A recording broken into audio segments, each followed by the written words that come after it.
بسم الله الرحمن الرحيم. الحمد لله والصلاة والسلام على رسول الله صلى الله تعالى عليه وسلم.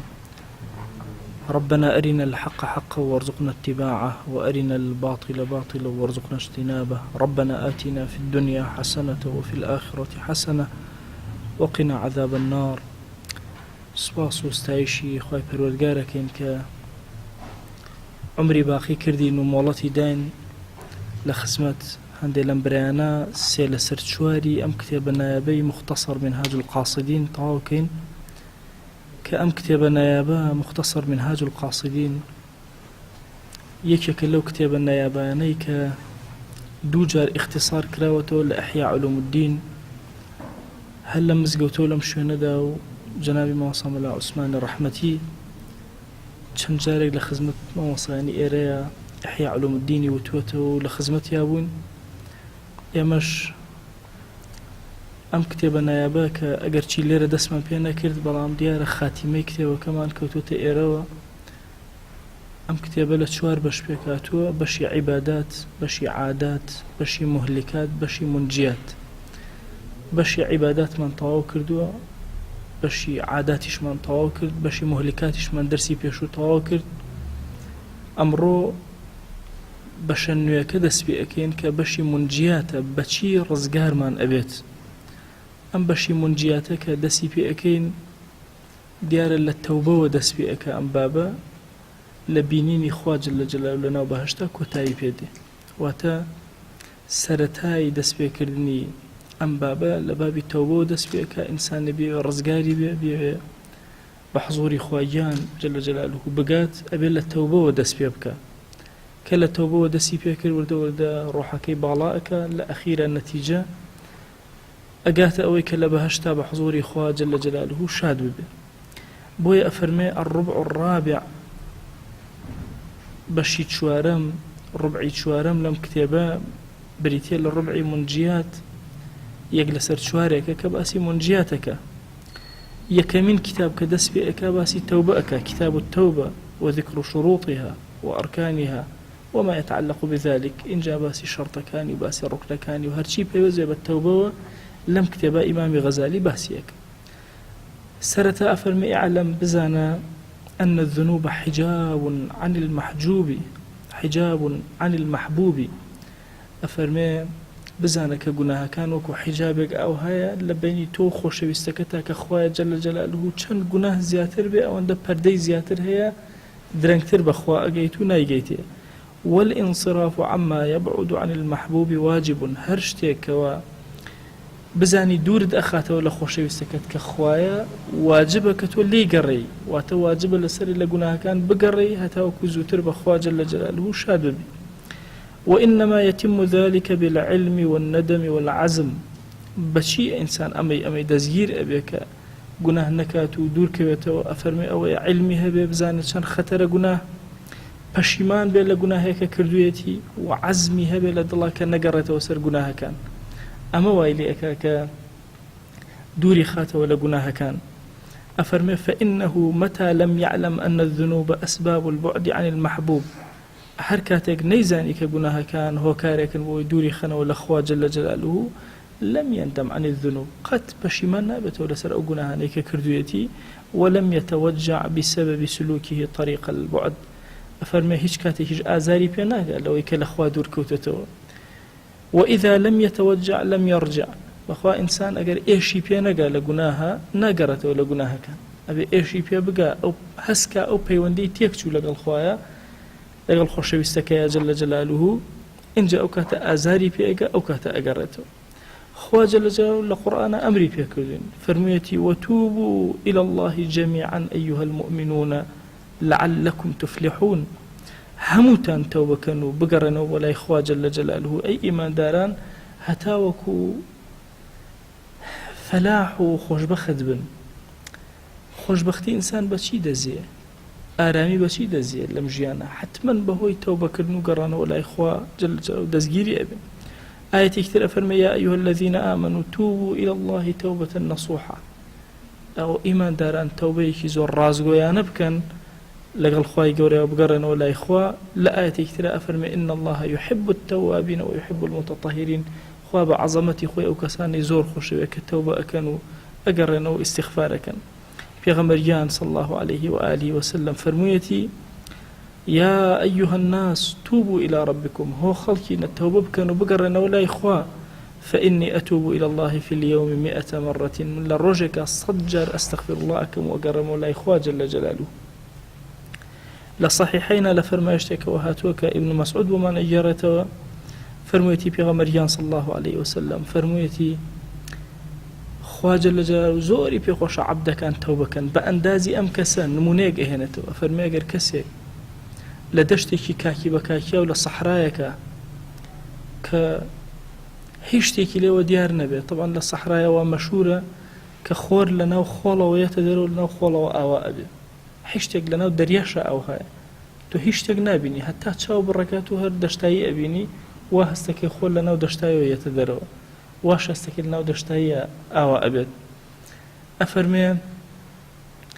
کەسێک لەم دەشتە کاکی بە کاکیە و لەم دەشتە دوورەیە هەرچی خواردن و ئاو و هەرچی شتێتی بەسەر وڵاغەکەی خۆیەوە دایناوە ڕائکشێ ئێوە ئیسراحەتێ بکە کە چاوە کاتەوە سێرەکە وڵاغەکەی نەماوە ئەپەشۆکێ ئەحەپەسێ نازانێت چی بکە بەم لا ڕائەکە بەو لا ڕائەکە تازە وشترەکەی دەستگیر نابێتەوە ئەوەندە ئەگەڕێ بە دوای وشترەکەیە چونکە ژیانی لەسەر وشترەکەیە نە ئاو نە نان هیچ شتێکی پێ نییە زانیتر ئەفەوتێ ئەفەرمێ زۆر مانوو ئەبێ زۆر ئەگەڕێ دەستی ناکەوێتەوە ئەڵێ لە ئەخیرە ئیتر ڕائەکشێت چاوەڕوانی مەرگەکە کاتێک کە چاوە کاتەوە سوبحان الله وشترەکەی ئەبینێ گەڕاوەتەوە ئەڵێ ئەم پیاوە چەند دڵخۆشە بێ ئەوەنە دڵخۆشە بێ غەڵەتەکە لە خۆشیاڵێ خوای گیان من خۆی تۆ و تۆ عەبدی من ئەفەرمێ زمانی غەڵەتەکە لە خۆشیە کاتێک کە وشترەکەی ئەبینێتەوە ئاوەکەی ئەدۆزێتەوە خواردنەکەی ئەدۆزێتەوە شەریکی ڕێگای خۆی ئەدۆزێتەوە ئەفەرمێ ئەخطأ في شدة الفرح ئەوەندە خۆشحاڵ بوو خۆی نێزانی کەلیمەکە چی ئەڵێ ئەیوە خوای گیان تۆ عەبدی منی من خوای تۆم ئەفەرمێ ئەم عەبدە چەند دڵخۆشە بە گەڕانەوەی ئەم وشترەی خوا جەل جەلالوه کاتێ عەبدێ تەوبە ئەکات و ئەگەڕێتەوە زۆر لەوە زیاتر دڵخۆشترە کاتێکەوە عەبدەکە ئەگەڕێتەوە زۆری لەوە پێخۆشترە کاتێکەوە عەبدەکە ئەگەڕێتەوە تەوبە ئەکە. ئەفەرمێ حەدیث زۆر زۆرن فەرمایشتی پێغەمبەریان صلی الله عليه و آله وسلم لەم پێناوە زۆر زۆرن چەندین ئاەتی قورئان باسی تەوبە ئەکات چەندین فەرمایش باسی تەوبە ئەکەن. ئەفەرمێ ئیجماع لەناو ئومەتی پێغەمبەری خوا صلی الله عليه وسلم دامەزراوە لەسەر ئەوەی کە واجبە ئینسان تەوبە بکە چونکە گوناهەکان مهلیکاتن ئینسان ئەفەوتێنن دووری ئەخەنەوە لە خوا جەل جەلالوه واجبە ڕاکە لەم گوناهانە بەرەو خوا بڕوا ئەویش بە تەوبەکردن سەرەتا دەست پێ ئەکە بەردەوام ئەبێ ئینسان تەوبە بکە. ئەفەرمێ چونکە ئینسان مەهما کان چی بکات ئیلا تووشی عەسیان نەبێ ئەگەر هیچ عەسیانی نەکرد بە کردەوەکانی بەلاشەی بە زمانی بە هیچ شێوازە گوناهی نەکرد ئەفەرمێ هەممی گوناه بە دڵیایەت واجبە لەسەری ئەبێ لەسەر هەممەکە تەوبە بکە. ئەفەرمێ ئەگەر هەممیش بە دڵیان نەهات وەساویسی شەیطان حتمەن لە دڵیا هەیە ئەبێ تەوبە بکە ئەڵێ ئەگەر وەساویسیش نەهات ئەفەرمێ قوسووری زۆر زۆرە لەوەی کە لە خوا ناسیە زۆر کۆڵە پێویستی بەوێت تەوبە بکە بەشکم خوا دەروی لێ ئەکاتەوە خوا ناسیەکەی زیاتر ئەکا. ئەفەرمێ هەموو ئەمان نوقسانی ئینسانن هیچ کەسێکیش بێ نەقص نابێ بەڵام ئینسانەکان کەم و زۆریان کەوتووە ئینسان وا تەسەوور نەکە ئەولیای خوا نابێ گوناهیان هەبێ هیچ یەکێک لە ئەولیای خوا نییە کە گوناهبار نەبوو بێ یان ئێستا حیاتی مالیکی کوڕی دینار بخوێنەرەوە حیاتی بشر حافی بخوێنەرەوە هەمویان گوناهیان کردووە بەڵام تەوبەیەکی ئەوەندە سادقانیان کردووە لەگەڵ خوایە خوا دەروی لێکردن کردوونی بە یەکێک لە ئەولیای گەورە. بۆیە بەردەوام ئێمە پێویستمان بە چییە بە تەوبەکردن و گەڕانەوە لای خوایە جەل جەلالوه. ئەفەرمێ پێغەمبەریان صلی الله عليه و آله وسلم أعظم خلق خوا أفرمي إنه ليغان على قلبي وإني لأستغفر الله في اليوم والليلة 70 مرة أفرمي الشيطان هندجا شتانك بدل ما أهنت لشو روجك حفتاجر أستغفر الله في غمري خوا صلى الله عليه وآله وسلم معصومة لقناهك قناهي كبيرة معصومة لي گوناهی سەغیرەی بێڕێزیش معسوومە لێی لەگەڵ ئەوەشە تەنها خەتەراتێکە بە دڵا دێت. پێغەمبەری خوا صلی الله عليه و آله وسلم ئەفەرمی من لە شەو ڕۆژێکە 70 جار ئیستیغفارەکە. طبعا ئەم شتانە چین هاتوون بە دڵی پێغەمبەری خوایە صلی الله عليه و آله وسلم. ئەفەرمێ جارێک کۆمەڵی ئەعرابی هاتنە لای پێغەمبەری خوا صلی الله عليه و آله وسلم. ئەفەرمێ کە هاتن بینیان ئاوا زۆر بە سادەیی وتیان چۆن ئەبێ پێغەمبەرێک ئاوها بێ؟ ئێمە چونێتە لای مەلیکەکان ئەبەو شێوازە فەرج لە بەردەمیانە ڕاخراوە، ماڵەکانیان بەو شێوازە، قەسر و قوسوورەکانیان ئەبەو شێوازە بووە. ئەڵێ پێغەمبەری خوا صلی الله عليه و آله وسلم شتێک هات بە دڵیە کە ئەگەر ئەوی شتێکی ئاوای هەبوایە. ئەفەرمی یەکسەر جبرائیل هاتە خوارەوە بۆ لای پێغەمبەری خوا صلی الله عليه و آله وسلم. ئەی محەممەد ئەگەر ئەتەوێ دەشتایەکان هەر هەمووی بۆ ئەکەینە زیو، بۆ تەکەینە زێڕ،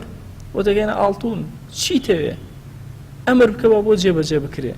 ئەفەرمێ پێغەمبەری خوا صلی الله عليه وسلم ئیستیغفاری کرد لەسەر ئەو خەیاڵاتی کە بە زیهنیا هات، تەوبەی کرد لەسەری. زۆر کات هەبوو پێغەمبەری خوا صلی الله عليه وسلم بەس خەتەراتێک کە بە دڵیا هاتووە خوا جەل جەلالوه جوابی داوەتەوە. قد نرى تقلب وجهك في السماء. نەیوت پێغەمبەری خوا صلی الله عليه و آله وسلم خوایە حەزەکەم قیبلەی من کەعبە بێ، بەس هەموو جارێ سەرێکی ئاسمانی ئەکرد و لە دڵەوە حەزی ئەکرد قیبلەی لە قودسەوە بگوازێتەوە بۆ کەعبەی مکەڕەم. خوای گەورە جوابی دایەوە بۆی کرد. ئەفەرمێ ئەمەش ئەبەو شێوازە یەکسەر خوا جەل جەلالوه جبرائیلی نارد و ئامادە باش چیت ئێوە بۆ جێبەجێکەین. ئەفەرمی ئیستیغفاری لەسەرکردنا والله تەنها ئەمەوێ عەبدێک بم، عەبدێک بۆ خوا جەل جەلالوه، عەبدێکی زۆر صادق لەگەڵ خوایە، ئەوانە هیچیم ناوێت. بۆیە عولەما ئەفەرمون ئینەه لەیوغان على قەلبی، شەیطان هەندێک شتانە گەهێنە بە دڵما، ئەو شتانە بوون کە بە مەرجێ شتێکی بوو هەمووشی لە مباحاتە بوو، بەڵام خوا جەل جەلالوه هەموو جواب ئەدایەوە ئەگەر بیویستایە، بەڵام ئەو ئیستیغفاری لەسەر ئەکرد، تەوبەی لەسەر ئەکرد، تەنها لەسەر ئەو خاترەتانێکەوە بە دڵیا دێ. ئەفەرمێ مادام پێغەمبەری خوا صلی الله عليه و آله وسلم ئەو استغفاری کرد بێت لە کاتێکە خوا پێی وتووە لیغفر لك الله ما تقدم من ذنبك وما تأخر. خوا جل جلاله لە گوناهانی لەم و پێش و لەوە پاش هەموویانە بوراوە. ئەی باشە غێری ئەو ئەبێ حاڵی چۆن بێ، ئەبێت چۆن تەوبەیە بکە. هەر کاتێک مەرجەکانی تەوبە هاتەدی دڵنیا بەخوا وەریگرتووە. وهو الذي يقبل التوبة عن عباده. خوا جل جلاله توبة لعبدكاني ورقري لأن قبولك لفرمايشتا هاتوا أفرمي إن الله يقبل توبة العبد ما لم يغرغر. حتى وكو إنسان نقات السرمركو ها إتر خريك غرغرائك الروحي درجة حتى أو كات توبة لي قبولك. يعني ممكن إنسان توبة بكات لچن لحظيك بيج وفاتي خواهي يقول لي قبولك بتابتي ردا وكتوب ركان كبسر إنسان عديت بتابتي قشتي زور ناراحتي إنسان برواكن هرشي قشت بيكيد بأندازي خوك ناراحتني قشتي خو شو قشتي خو يعني الروحة الرشد روحة نقرأ همو بيانك الروحة ديته والدلنيابة لويك خوا خلاتك زور قوري بيا كردويك جياني بيا داويتتو باش إنسان كاتێک خۆی گەورە ئەم خەڵاتی پێدات ئەبێت چه سپاس گوزاریکی بکە. ئەی کاتێک کە ئەڕوات ئەم سەفەرە ئەکا ئەبێت چۆن ئیستعدادێکی وەرگرتبێ. بۆ ئینسان دائما لە دوعاکانی بڕێ لە دوعاکانی بڵێ خوای گیان لەو گوناهانم ببوورە کە فریای تەوبە ناکەم لەسەریان. خوایە لە گوناهانێکم ببوورە کە لەمە پاش ئەیکەم فریا ناکەم تەوبەکەم. چونکە احتیمالە ئینسان خوای گەورە پەنامانەوە بەسەر گوناهێکەوە بڕوە. کەس نازانێت لە حەزاتی مردن و کۆتایی ژیانی ئینسان کەیە. بۆیە دائما ئینسانە بێ ئیستعدادێکی هەبێ. لەوە ئەچێ ئینسان لەو کاتێکە ئەستەغفر الله لە دووەم جارە تاوەڕۆح بکاتە غەرغەرە نەتوانێت ئەستەغفر الله دووەم بکات. بۆیە کەسانێک کە نەخۆش ئەکەون ئینزارێکی رب العالمینە سەفەرێک ئەکەی دڵنیا بە بەتەمان نەبی بیتەوە بێ ئیستیغفار کەی لەعەلە لەو ڕێیاتۆ نەگەڕایتەوە. چەند کەس هەبوو زۆر بەخۆشی ڕۆشت و نەگەڕایەوە. لەم ڕۆژانە سەریە و عەبارەکەی موسڵمە کرد. ئەم خەڵکە چەند بە دڵی گەشەوە خۆی بە پێی خۆی بەرەو مەرگی خۆی ئەڕوات و ناشزانێکە کۆتایەکەی لەوێیە. چەند جوان خۆی ڕازانەوەتەوە خۆی حازر کردو بۆی گەشتێ بکە لەناو دەریایە نازانێت ئیتر ئەمە ئەخیر جارێتی کە بگەڕێتەوە کۆتایی پێت. لەبەرەوە ئێمە نازانین لەکوێ لەوەچی ئەو کاتێکەوە بۆ سەفرەیەکی زۆر خۆشحاڵی دەرئەچی ئەخیر جاری سەفەرێ لە ژیان بۆی ئینسان دائیمە ئیستیغفارێکی زۆر نەبادا بگەینە حەدی ئەوەی کە تووشی غەرغەڕە و ئەوانە بینیتە تەوبەکانمان قبوڵ نەکرێ حتا ئەخیر چرکە ساتەکانی حیاتی ئینسان خوای گەورە ڕەحمەت و بەزەی خۆی بەسەر عەبدەکانە ئەنێرەوە تەوبە لە عەبدەکانی وەرئەگرێ گوناهەکان زۆر زۆر لە ئینسان ئەفەرمێ ئینسان کۆمەڵی ئەخلاقی هەیە کۆمەڵی صفاتی هەیە ئەفەرمێ ئەسڵەن گوناهەکانی و ئەوسافەکانی وردیان کەینەوە دروستیان کەین ئەڵێن لە 4 جۆر تەجاوز ناکە یعنی صفاتی ئینسان بە کورتی ئەمە باسەکەم و دەرسی داهاتوویەمەوە سەر ئەم بابەتە چکەم بابەتە ئەوێت ئیمامی غەزالی فکرەیەکی هەیە بۆ ئینسان و بۆ پۆلێنکردنی گوناهی ئینسان ئەم فکرەیە زۆر گەورەیە ئەفەرمێ ئینسان لە 4 پێکهاتوو 4 شت یەکەمیان صفاتی ڕبوبی لە ئینسانە صفاتی ڕبوبی لە ئینسان ئەم صفاتە ڕبوبیانە لە ئینسانە تەسەوورکەن ئینسان کبر ئەکا ئینسان فەخرەکە ئینسان منەت ئەکا ئینسان حەزەکە خەڵک مەدحیکە ثەنایکە ئەمانە هەموو صفاتی ڕبوبین صفاتی خوان جەل جەلالوه کە ئینسان حەزی پێ ئەکا ئەمە جۆرێکە لە گوناهەکان کە لە ئینسانە دروست ئەبێ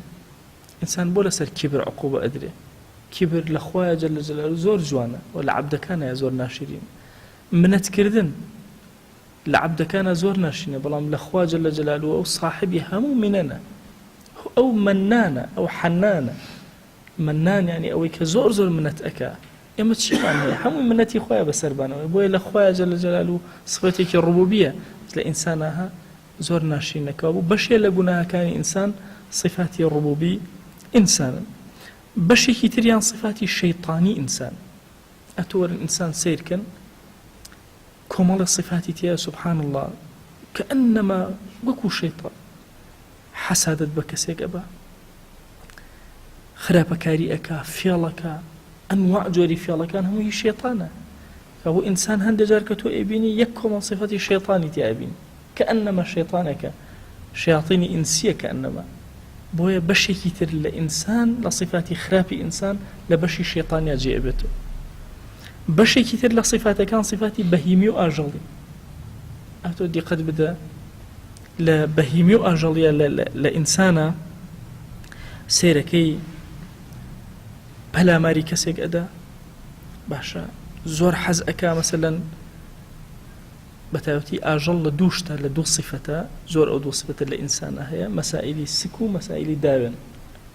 تەجاوزکردن لەم دوانە صفاتی بەهیمیە لە ئینسانە چۆن ئاژەڵەکان تەنها سکتێرکردن و جیماع لەلایەن گرنگە هەندێک لە ئینسانەکان ئەم صفەتە هەموو ئینسانێک بەشێ لە ئینسانەکە بریتێ لەم صفاتی بەهیمیە کە لە ئینسانە هەیە صفاتی ئەخیریشیان لە ئینسانە صفاتی سەبوعیە چۆن درندەکان لەناو ئاژەڵەکانە پەلامار ئەدەن چۆن گورگێک پەلامار ئەدا ئەوە پەلامار ئەدا زەرر لە خەڵکەدا زەرر لە دەوروبەر ئەدا واتە ئینسان 4 صفەت تیا کۆبووەتەوە هەر 4یان صفاتی شەڕن بۆی ئێمە کە ئەمانەوێت دەرگای تەوبەکەینەوە و بە کۆڵی گوناهەوە بچینە بەردەم خوا جەل جەلالوه داوای عەفوکەین ئەبێ ئەم 4 صفەتەی خۆمان بژاردە بێ بزانین لەکوێ ئێمە خەرەلمان هەیە ئایا لە صفاتی ڕبوبیە کێشەمان هەیە یان لە صفاتی شەیطانیە احتیمالە کەسێکە بێ هیچ کیبری نەبێ بە هیچ شێوازە عوجبی نەبێ بە هیچ شێوازە منەت نەکە مەسەلەن بەڵام زۆر فێڵباز بێ فێڵ لە خەڵکە غەشکە خیانەتکە کە ئەمە صفاتی شەیطانین لە ئینسانەکە احتیمالە ئەم دوانەی نەبێ صفاتی شەیطانی و صفاتی ڕبوبی لەناو ئەم ئینسانان نەبێ بەڵام احتیمالە سێهەمی هەبێ کە بەهیمیە تەنها بیری لای سکی بێ لەگەڵ داوێنیە صفاتە خراپەکانی ئەم دوانە تێرکردنی ئەوانە بە حەڵال بێ یا حەرام ئەمە سێهەمە 4ەم صفاتی سەبوعی احتیمال ئەم سیانە هیچ کەم نەبێ بەڵام صفاتی سەبوعی هەبێ حەزکە ملی هەموو کەسێ بشکێنە بۆی خۆی سەرکرد کەەوە صفاتی درڕندەکانە ئەم بەشە درڕندەیە زۆر خەتەرە لە ئینسانە بۆیە سبحان الله ئەگەر صفاتە شەڕەکانی ئینسان سیرکەی هەستەکە یەک کۆمەڵشتی خراپە لە ئینسانە کۆبووەتەوە بڕواکەن هەرچی صفاتی خراپی ناو ئاژەڵە دڕندەکان هەیە لە ناو ئینسانە هەیە، هەرچی صفاتی بەهیبی لە ئاژەڵەکانە هەیە و ناشرینە لە ناو ئینسانە هەیە، هەرچی صفاتی شەیطانی هەیە لە ناو ئینسانە هەیە، صفاتە ڕەحمانیەکانی لە ناو ئینسانە هەیە. صفاتە ڕەحمانیەکان یا صفاتە ڕبوبیەکان کە لە ئینسانە هەیە لە خوایە جەلە جەلالوهو جوانە، چونکە هەندێک صفات هەیە لە خوایە ئەگونجێ و لە عەبدیشە ئەگونجێ. بۆیە عولەما ئەفەرمون لە ئەسما و صفاتە هەر ناوێکی خوا جەلە جەلالوهو، هەر صفەتێکی خوا لە قورئان و سوننا بۆ ئینسان و خوا بەکار هات، ئەوە دروستە ناوی ئینسان بەو ناوە لێ بنێ. ئێستا بۆ نمونە وشەی ڕەحیم لە قورئانە بۆ خوای گەورە بەکارهاتەوە کانە بالمؤمنینە ڕەحیمە، بۆ پێغەمبەری خوا صلی الله عليه و آله وسلم هەر بەکارهاتەوە کانە بالمؤمنینە ڕەحیمە، کابوو ئەکرێ کەسێ ناوی ڕەحیم بێ. بەڵام وشەی ڕەحمان تەنها بۆ خوا بەکارهاتوو، ناکرێ ئینسان ناوی چی بێ ڕەحمان بێ بڵێ عەبدوڕەحمان. الله تەنها بۆ خوا جەلە جەلالوهو بەکارهاتووە ئەوێ بڵێ عەبدوڵڵاه. واضحە؟ کابوو صفاتەکان هەندێک لە صفاتەکان تەطەڕوقەکەن بۆ ناو ئینسانەکان. ممکنە هەندێک صفات هەبێ، بۆ نمونە ڕەحمەت لە خوایە جەلە جەلالوهو زۆر گەورەیە، من لم يرحم في الأرض لم يرحمه من في السماء، أو كسيك يا ارحموا من في الأرض يرحمكم من في السماء، أو كسي لزويا رحمتي نبي لأسمان خواي أسمان كان رحمتي بيناك بۆ سێرەکە ڕەحمەت صفەتێکی مشتەرەکە لە هەردووکمانە، بەڵام هەندێک صفات هەیە صفاتی خوان جەلە جەلالوهو. بۆ نمونە کیبر، ئەفەرمێ لە پێشترە لە مهلیکاتە باسمان کرد کە کیبر بەشێکە لە با بڵێن صفاتی ڕەحمانی. هەر کەسێ منازعەی خواکە لە کیبرە ئیلا خوا پشتی ئەشکێن. ومن نازعني فيه لفرماشتك هاش كسي منازعي من كلام مسألة كبرى يقذر كبري هبه إلا خوا جل جلاله عقوبة يده. بويا صفة الرحمن كان يا صفة الربوبية كان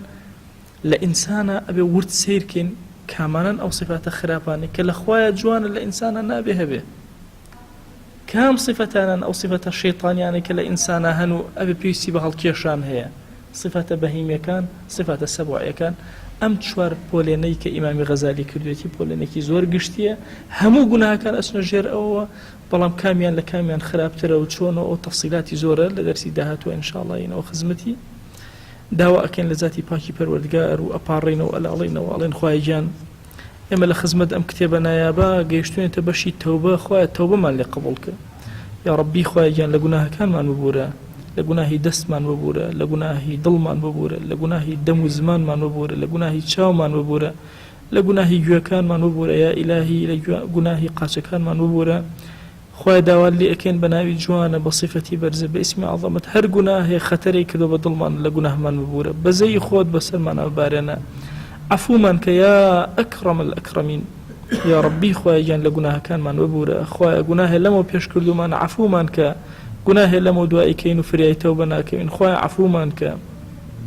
گوناهێ زانیومانەوە کردومانە عەفومان کە گوناهێ نەمان زانیوە کردومانە عەفومان کە گوناهێ بە ئاشکرا کردومانە عەفومان کە گوناهێ بە پەنهان کردومانە عەفومان کە یا ڕەبی پەروەردگارە داوا لێ ئەکەین بە ناوی جوانە بە صفەتی بەرزە بە ئیسمی عەظەمەت خوای گیان تەوبەکانمان لێ قبوڵ کە، خوای ئەم دەرسانەمان لێ قبوڵ کە، خوای ئەم کەلیماتانی ئیمامی غەزالی خوای بکەرە چرایەکی ڕۆشن لە دڵمانە یا ئەکرەم الئەکرەمین بەزەی بەسەرمانە ببارێنە، لێمان قبوڵ کە یا ڕەب العالەمین. خوای ئێمە لە بەشی منجیاتین، خوای گیان ڕزگارمان کە، سەرفرازمان کە، دڵمان ساغ کەرەوە بۆ خۆت، ڕێگەمان بۆ ڕۆشن کەرەوە یا ئەکرەم الئەکرەمین. خوای بەزەی بەسەرمانە ببارێنە، عەفومان کە، خوای عەفومان کە. خوای گیان ئێمە لە مانگی ڕەجەبین، بەرەکەت بەسەرمانە ببارێنە، بەرەکەت بەسەر مانگی ڕەجەب و شەعبانمانە ببارێنە، بمانگێنە ڕەمەضان یا ئەکرەم الئەکرەمین. یا ڕەبی خوای گیان عەفو و مەرحەمەتی خۆت بەسەرمانە ببارێنە، یا ڕەبی خوای گیان هەر گرفتێکمان هەیە بۆمان چارەسەر کە، نەخۆشیێکمان هەیە شیفامان بۆ بنێرە، بێ حاڵ و ماڵین ماڵدارمان کە، بێ مناڵین مناڵمان پێ عەتا کە، بە مناڵین مناڵەکانمان ساڵح کە، قەرزارین قەری سەرشانمان سووک کە، طالبی علمین علممان پێ عەتا کە. یا ڕەبی خوای گیان داوا لێ ئەکەین بەرەکەت بخەرە کاتمانەوە، بەرەکەت بخەرە عومرمانەوە، بەرەکەت بخەرە ماڵەکانمانەوە، بەرەکەت بەسەر شار و وڵات و نیشتیمانمانە ببارێنە، خوای گیان بەرەکەت بخەرە ناو بازاڕەکانمانەوە یا ئەکرەم الئەکرەمین. خوای گیان تۆ صاحبی هەموو شتێکی هانامان بۆ گەورەی جوانی تۆ هێناوە یا ڕەبی خوای گیان هەرچی حاجەیەکمانێ و پێویستێکمانێ پێمان عەتاکە خوای گیان زەلیلی بەردەم گوناهەکانمان مەکە خوای داوا لێکەن بە گەورەی خۆت زەلیلی ناو گوناهەکانمان مەکە یا ڕەبی خوای گیان بەزەی خۆت بەسەرمان ببارێن و عەفومان کە یا ئەکرەم الئەکرەمین یا ڕەبی خوای لێمان خۆش بە یا ڕەبی خوای گیان ئەم مەجلیسەمان بکە مەجلیسی ذیکر لێمان قبول کە یا ئەکرەم الئەکرەمین یا ڕەبی خوای گیان لەم مەجلیسەمانەوە سڵاومان بە پێغەمبەری خوا صلی الله عليه و آله وسلم بگەێنە یەک ناومان لە خزمەتیا بهێنە یا ئەکرەم الئەکرەمین یا ڕەبی خوای گیان ئەی ئەو کەسەی سپاردە زایە ناکەی وا ئیمانی خۆمان سپاردەی تۆ کرد ئەخلاقی خۆمان سپاردەی تۆ کرد ئایندەی خۆمان سپاردەی تۆ کرد یا ڕەبی خوای لە شساغی خۆمان سپاردەی تۆ کرد ئەی ئەو کەسەی سپاردە لای تۆ زایە نابێ خوای گیان وا خۆمان سپاردەی تۆ کرد یا ئەکرەم الئەکرەمین یا ڕەبی خوایە ئەی ئەو کەسەی سپاردە لای تۆ زایە نابێ وا خۆمان دایک و باوکمان ماڵ و مناڵمان ڕەفیق و هاوڵمان مامۆسا و قوتابیمان خزم و کەسوکارمان ئەهلی شارمان گەنجەکانمان ئەهلی وڵات و نیشتیمانمان هەر هەموو سپاردەی تۆ کرد یا ئەکرەم الئەکرەمین یا ڕەبی خوای گیان ئیمان لە دڵمانە شیرین کە عاقبەتمان پڕ خەیر کە بەزەی بەسەرمانە ببارێنە و قبوڵمان کە یا ئەکرەم الئەکرەمین خوای قبوڵمان کە یا ئەکرەم الئەکرەمین خوای قبوڵمان کە یا ئەکرەم الئەکرەمین یا ڕەبی خوایە داوات لێ ئەکەین ئێمە زمانمان کولە لە دوعایە هەر چاکەیە پێغەمبەریان صلی الله عليه و آله وسلم داوای لێ کردووی ئێمەش داوات لێ ئەکەین و پێمان عەتاکە هەر خراپەیە ئەو خۆشەویستەمان پەنای پێگرتووی خوای ئێمەش پەنا بدە یا رب العالمین خوای بە ئومەتی رسول الله صلی الله عليه و آله وسلم قبولمان کە لەژێر سێبەری ئەڵای ئەوە حەشرمان کە لە بەهەشتا بە خزمەتی ئەومان بگەێنە یا ئەکرەم الئەکرەمین بەر شەفاعەتی ئەو خۆشەویستەمان بخە یا ئەکرەم الئەکرەمین وصلى الله على سيدنا محمد وعلى آله وصحبه وسلم تسليما كثيرا أبدا إلى يوم الدين خوای گەور لە گوناهی منیش و ژوور و سەرفراز من یا ربی خوا لێمان قبول کە